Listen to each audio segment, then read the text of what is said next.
Ang politika ay parang diablo, dinadaya ka sa pamamagitan ng kasinungalingan. Marumi ang mga politiko dahil hindi nila tinutupad ang kanilang mga pangako. Kung paanong nililang ng diablo sina Eva at Adan upang sirain ang sangkatauhan at itali ito sa kasalanan. Gayun din ang mga politiko, nangako sila sa iyo ng paraiso, at pagkatapos ay naghahatid ng isang basurahan. Yumaman sila sa iyong pera at pagkatapos manalo itinataas nila ang iyong mga buwis at sinisingil ka sa lahat, maging ang iyong mga ngiti. Inaalis nila ang iyong mga karapatan at binabawasan ng iyong kalayaan at pagpapahayag. Hindi mo mapagkakatiwalaan ang mga politiko na umaangat lang sa kapangyarihan para magpayaman at hindi kailanman magtrabaho para sa kapakanan ng bayan. Gumising ka na, wag ka na magpaloko dahil kapag may dumating na gustong magtrabaho, gusto na agad nilang patayin. Sila ay isang partido ng kontrol na gustong pamahalaan. Gusto nilang lunukin ka kung ano ang dapat mong isipin gamit ang biktima na hindi tapat ngayon. Kapalit ng pera, tinutulungan nilang ilangin ang mga simple-minded na madaling kontrolin. Para makapasok at nakawin ng pera mo, dumating sila na hinahalikan ng mga bata. Binabati sila at binibigyan ng yaka para makuha ay yung mga boto. At pagkatapos kapag nanalo na sila, hindi ka na nila naaalala. Huwag magpaloko sa pag-iisip na ang press ay binabayaran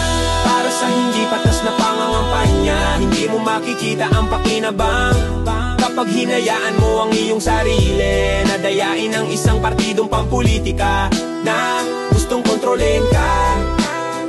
Mag-observe bago ka bumoto para wala kang pagsisihan sa hinaharap.